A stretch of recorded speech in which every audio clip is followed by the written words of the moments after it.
ocurrir hoy día. Hoy día comienza oficialmente la auditoría al Estado, que es parte de las políticas que ha diseñado el entrante gobierno.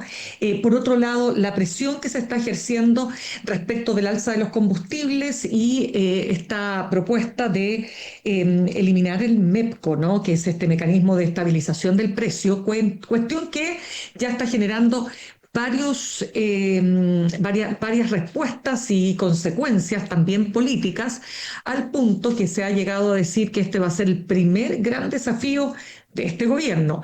Recordemos también que ayer fue llevado a prisión preventiva, y es primera vez que ocurre que un ex fiscal regional, en este caso Manuel Guerra, es declarado, digamos, se le otorga más bien esta medida cautelar tan gravosa como es la prisión preventiva, ¿no? En un esquema que se señaló desde el tribunal como una estructura de crédito corruptivo y una estructura triangular donde el ex fiscal Manuel Guerra tenía esta suerte de triángulo, dice el juez, con Luis Hermosilla y Andrés Chadwick. Vamos a estar conversando de esto también, pero quiero contarles que en el siguiente bloque vamos a estar hablando con la presidenta del Senado, la senadora Paulina Núñez, ¿no? Para detenernos en todos los alcances políticos, el tema MEPCO, que es muy importante, y otros asuntos que son, como les decía, aquellas noticias que están marcando la pauta. Pero ahora nos vamos a concentrar precisamente en estos 8 días de instalación del gobierno, en esto que se ha llamado el copamiento informativo, el copamiento legislativo. ¿Es esto una estrategia? ¿Es esto lo que decía la vocera de gobierno? ¿Es que estamos trabajando bien? ¿Esto es trabajar bien? Se lo vamos a preguntar a Javier Couso, abogado constitucionalista, director del doctorado en Derecho de la UDP. ¿Cómo estás, Javier? Gracias por estar con nosotros una vez más. Gracias a ti, Víctor. Gusto saludar.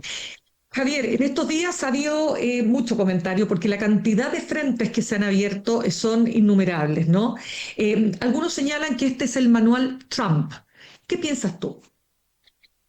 Me parece que las analogías con Trump u otros son prematuras, Mirna. Si uno mira, de hecho, el análisis que hace ese documento de autocrítica del Frente Amplio, uno de los primeros puntos es que se demoraron mucho en aprovechar la buena voluntad que suele acompañar la luna de miel de los gobiernos para haber presentado proyectos relevantes y que se postergó hasta después del plebiscito constitucional del año 22, o sea, se perdieron 6 meses de gobierno. Eso me parece a mí que es apresurado porque nuevamente buscar analogías con Trump puede ser muy llamativo, pero quiero volver a nuestras conversaciones de diciembre, en que teníamos la duda de si aquí se venía un nuevo Bolsonaro o un nuevo Bukele, alguien que no respeta las instituciones, ni la Constitución, ni las leyes. Y hacer un frenesí legislativo me parece que es una forma de describir que un gobierno que trata de aprovechar la buena voluntad que todo gobierno tiene cuando comienza, la luna de miel. Y en ese sentido me parece que este es un gobierno que está más bien por sus políticas pareciéndose más a un gobierno tradicional neoliberal como lo fue, por ejemplo, Margaret Thatcher, que por supuesto a las personas que no adherimos a esa doctrina nos puede parecer extraordinariamente, digamos, desagradable, absurdo, eh, regresivas las propuestas que tiene, pero que están siendo hechas dentro del marco constitucional.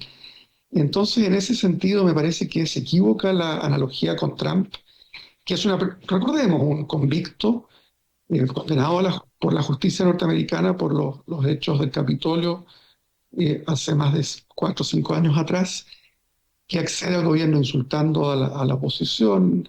En fin, tenemos en la región ese tipo de líderes, ¿no? Milei, que trata de ratas a todos aquellos que destruye toda posibilidad de convivencia cívica. No estoy diciendo que considere que Kass sea un ejemplo de conducta cívica, pero claramente está muy lejos del modelo Trump. Ahora, dicho esto, me parece eh, que la estrategia de abrir tantos frentes legislativos, eh, incluso relaciones internacionales, lo que ocurrió esta semana en la OEA y en la ONU, donde ha empezado a desplegar una agenda más bien de valores, digamos, conservadores que no estaba dentro de la idea de la emergencia, puede llevar a puede llevarlo a cometer errores. O sea, y también quiero hacer notar que si Black and White está en lo correcto, hace unos minutos acaba de publicar una encuesta donde la aprobación de Kast sería a una semana y fracción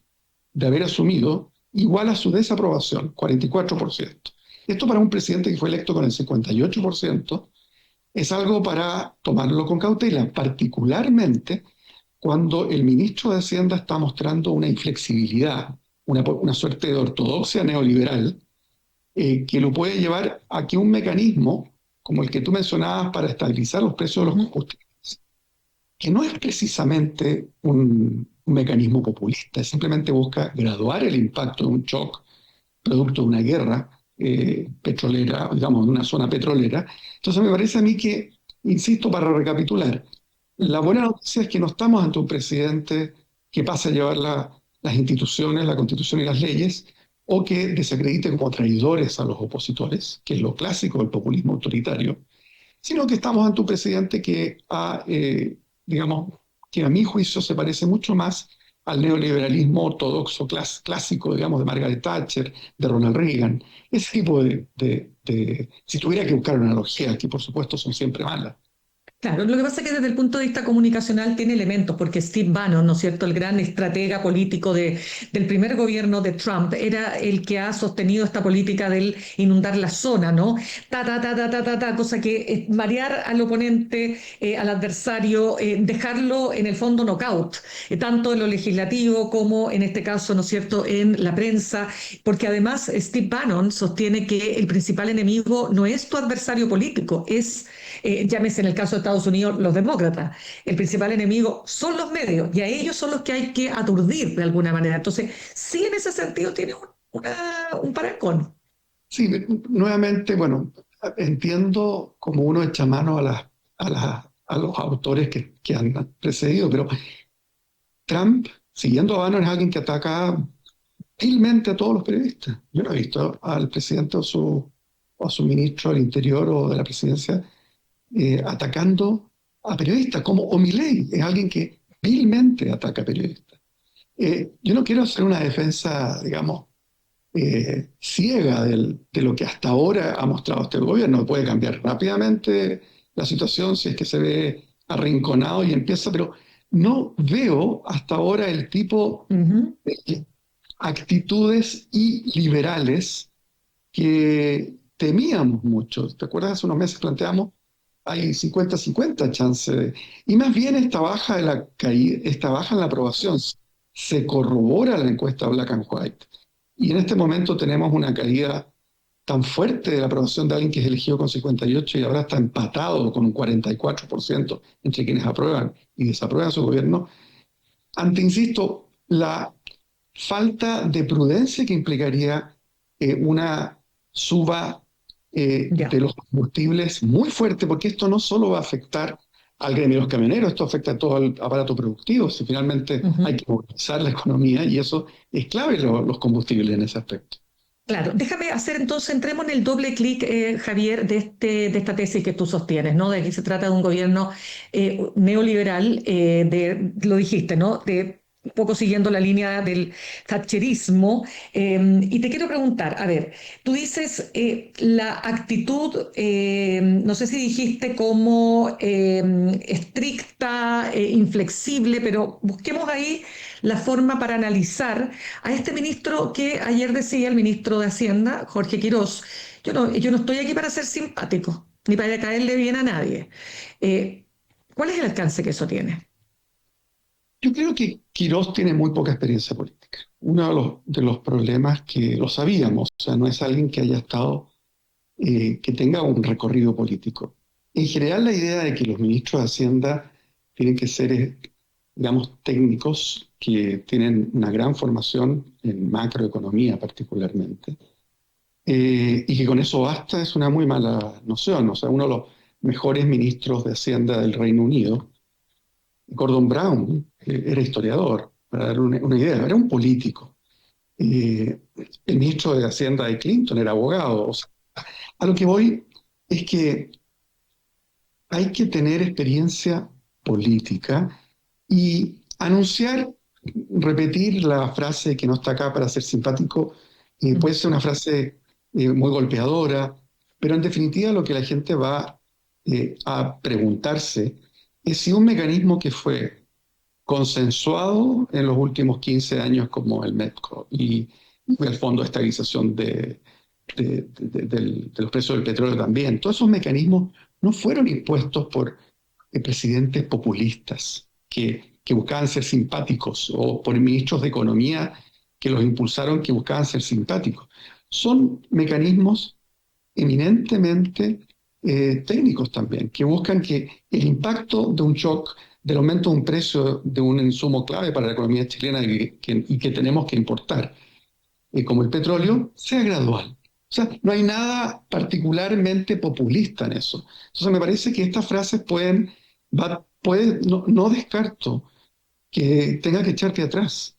Eh, porque, insisto, no se trata aquí de que lo que digamos, que estos mecanismos sean mecanismos completamente irracionales, populistas. Son mecanismos que buscan amortiguar un impacto momentáneo y complicado para la Correcto. economía.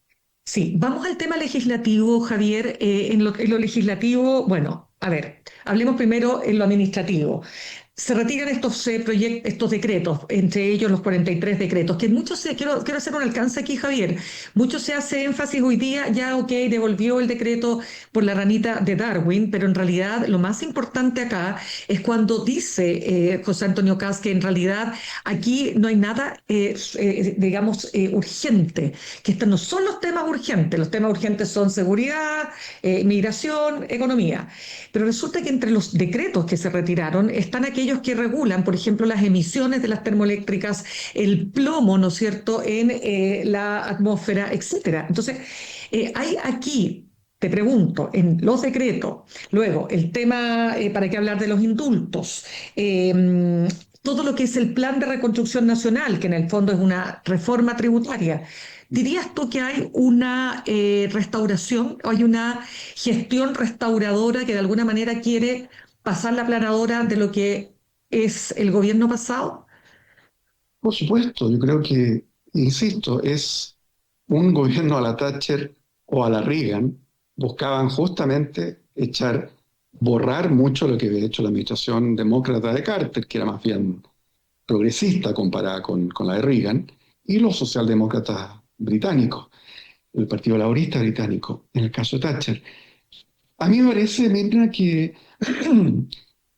eh, lo que ocurrió con esta ranita de Darwin es un buen ejemplo de lo que es hacer bien política. O sea, era bastante absurdo, era muy poco entendible para la ciudadanía que una especie emblemática en peligro serio de extinción, que no impide el desarrollo económico de Chile, eh, fuera, digamos, preterida de esta forma.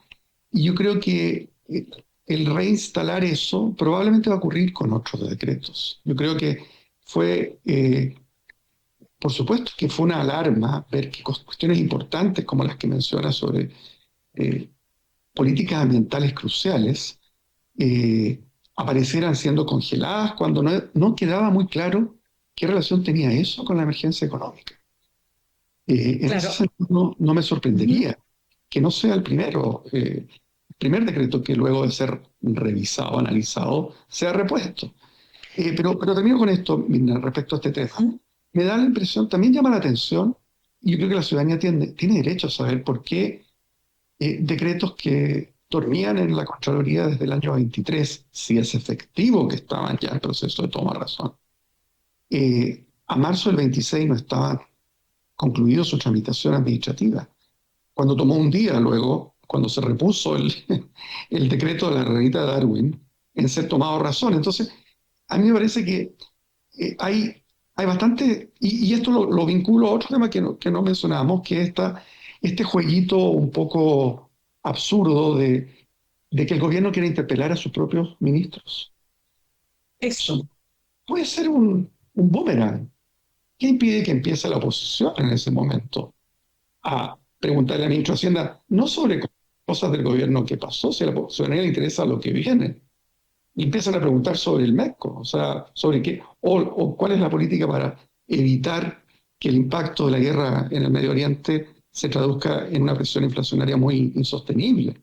O sea, yo veo muchos eh, flancos que se le pueden abrir al gobierno en este frenesí, digamos, administrativo y legislativo. Claro.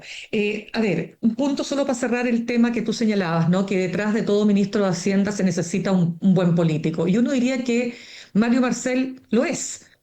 Ahora, ¿por qué lo planteo? Porque a Mario Marcel, más allá de todo lo que se diga, le toca recibir un país con un 7% de déficit fiscal y con un 14% de inflación. Y efectivamente logra equilibrar la macroeconomía. Pero también está la pulsión y está la presión, ¿no es cierto?, de los movimientos sociales, de los grupos de interés, de todos lados. Hoy día tenemos un ministro que dice, no quiero ser simpático, no viene a ser simpático, y que tiene tal estrechez o estrés fiscal que se requiere hacer recortes importantes. De hecho, ya empiezan los recortes en los ministerios, muchos se preguntan qué va a pasar, por ejemplo, en educación, qué va a pasar en salud, con este 3% que se pretende recortar. Eh, Cuando tú tienes esta presión, como te digo, la cosa fiscal, ¿cómo logras cumplir tus objetivos sin abrirte flancos que pueden afectar la paz social? A ver, haciéndole, digamos, el disclaimer que yo no soy economista, puedo, sin embargo, como dicen el viejo dicho anglosajón, la economía es demasiado importante para dejársela solo a los economistas. Hay efectivamente, creo yo que en Quirós, eh, yo diría, está abordando demasiados temas al mismo tiempo.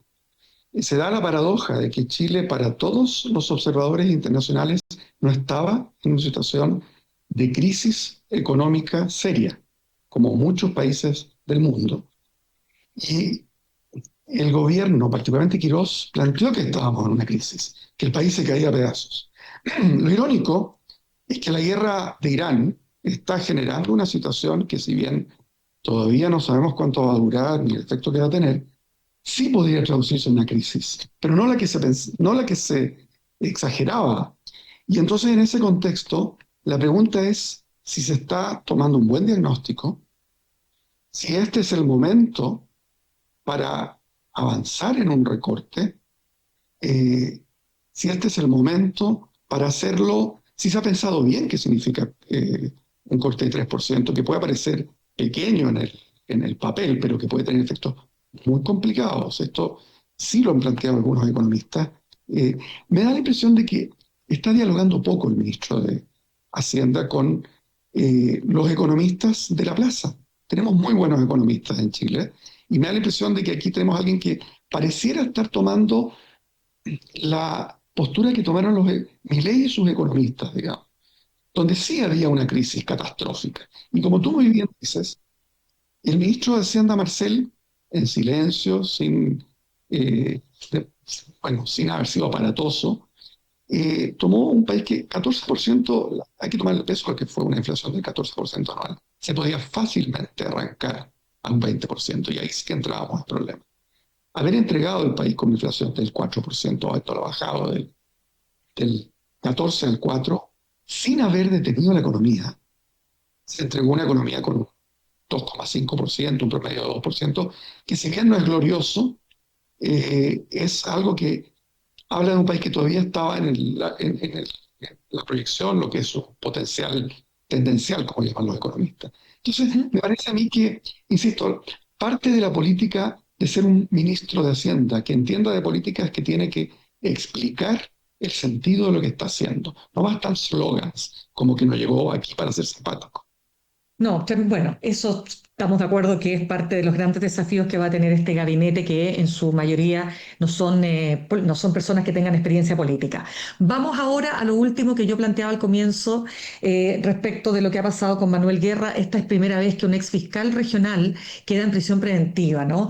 Los alcances que esto tiene, ¿qué te parece además la figura que planteó el juez del cuarto juzgado de garantía, el juez Guillermo Rodríguez, que dice que aquí hubo una estructura de crédito corruptivo y que Manuel Guerra en el fondo hacía todo para alinearse con la postura de la UDI antes de tomar decisiones de fondo, como en el caso Penn?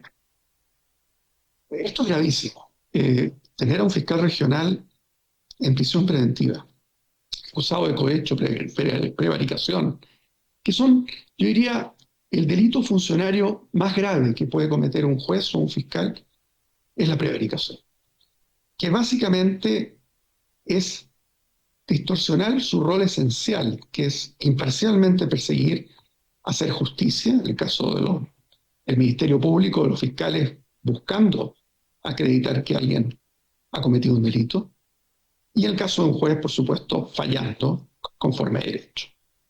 Tenemos entonces que aquilatar qué significa esto y es otro golpe más a nuestro sistema judicial, no a la judicatura específicamente, pero sí al Ministerio Público, que es crucial dentro de lo que es el sistema judicial. Entonces, en ese contexto, una vez que hemos hecho eso, ahí tenemos una crisis que, por supuesto, la gente que no está muy involucrada con el mundo legal podrá decir, bueno, estas son cosas que no entiendo, no son tan complicadas. Es tan fuerte como que una juez que vende fallos, y de eso está acusada Banco, de haber vendido fallos, es catastrófico para la Administración de Justicia. Así como un fiscal que es parte de una red, de un entramado con un gobierno. Acordémonos que está acusado de haber establecido relación con quien era el asesor directo del ministro del Interior del gobierno de Sebastián Piñera. Si es efectivo lo que reporta la prensa el día de hoy, particularmente el diario La Tercera, se habría reunido con el propio presidente Piñera, el fiscal Guerra. Entonces, digamos, en secreto y no en una reunión formal y abierta y con todos los requisitos de transparencia que requeriría, obviamente acompañados de Hermosilla y de Chadwick. Entonces, por supuesto, habrá que ver lo que la justicia, hay presunción de inocencia, vamos a esperar lo que se desarrolla, pero si se comprueba que un fiscal regional estuvo involucrado básicamente coordinándose con el abogado más cercano al ministro de Interior del gobierno de esa época, es, por supuesto, una de las cuestiones más serias que pueden pasar en un país que tiene que tener claro que si no tiene a los actores claves en resolver los conflictos que tenemos, que son los jueces y los fiscales, si no ponemos coto a eso y dejo puesta digamos, la idea digna de algo que hablamos el año pasado, momento, no se ha avanzado nada en reforma a los nombramientos. Se ha avanzado muy poco, podríamos decir, no quiero ser injusto, muy poco en materia de reformular lo que es el rol de la Corte Suprema, lo que es ponerle coto no a esta crisis que ya hay consenso entre el mundo de las personas que nos dedicamos al derecho, ha sido la peor crisis de la Corte Suprema en los últimos 2 años, y ahora si se comprueba que un fiscal regional era parte de una red para utilizar, instrumentalizar el Ministerio Público en aras de un gobierno específico, también nos llevaría a pensar que es la peor crisis del Ministerio Público desde que existe. Claramente. Javier, lo último, ¿cómo entiendes tú este concepto que esgrime, ¿no?, el juez Guillermo Rodríguez? Esta estructura de crédito corruptivo que en el fondo consistía, dice él, en realizar favores a personas con poder por parte de Manuel Guerra para generar, comillas, una deuda que Guerra, ¿no es cierto?, cobraba o intentaba cobrar posteriormente. Desde el punto de vista, estoy pensando estrictamente penal. ¿Cómo lo defines tú? Yo creo que el juez hace una suerte de giro lingüístico muy, Mm. digamos, muy interesante, pero finalmente es bien simple. Los delitos están tipificados, son cohecho, prevaricación, y básicamente, normalmente la prevaricación y el cohecho, el funcionario público que hace algo indebido para favorecer a otra parte, en este caso a otras autoridades del Ejecutivo, como el Ejecutivo jugaba un rol clave en nombramientos, como por ejemplo el Consejo de Defensa, consejeros del Consejo de Defensa del Estado, que es muy apetecido dentro de la profesión legal. Guerra, evidentemente, en un momento dado, después de haber hecho quién sabe qué, lo va a dilucidar la justicia en el juicio que se le va a seguir. Una vez que sepamos bien qué hizo a favor de la administración Piñera, obviamente pidió después eh, el, la contraprestación por esos servicios, que sería que lo hubiera nombrado como consejero de defensa, digamos, del Consejo de Defensa de Estado, que uno puede imaginarse lo grave que debería ser, digamos, haber tenido a un ex fiscal corrupto en el Consejo de Defensa del Estado. Imagínate qué defensa de los intereses fiscales del Estado y de otro tipo habríamos tenido. Entonces, me parece a mí que es nuevamente un caso emblemático que ojalá se llegue hasta las últimas consecuencias en términos de entender qué ocurrió y que luego se haga justicia, porque esto es inaceptable e intolerable para nuestro sistema jurídico. Muy bien, Javier. Javier Couso, abogado constitucionalista, director del doctorado en Derecho de la UDP. Gracias una vez más por haber estado con nosotros esta mañana. Gracias a ti, Linda. Que estés muy bien. Bien, nos vamos a ir al corte y al regreso vamos a estar conversando con la presidenta del Senado, la senadora Paulina Núñez. Ya volvemos. En instantes, una nueva entrevista en Al Pan Pan con Mirna Schindler por El Mostrador Podcast, el poder de la transparencia.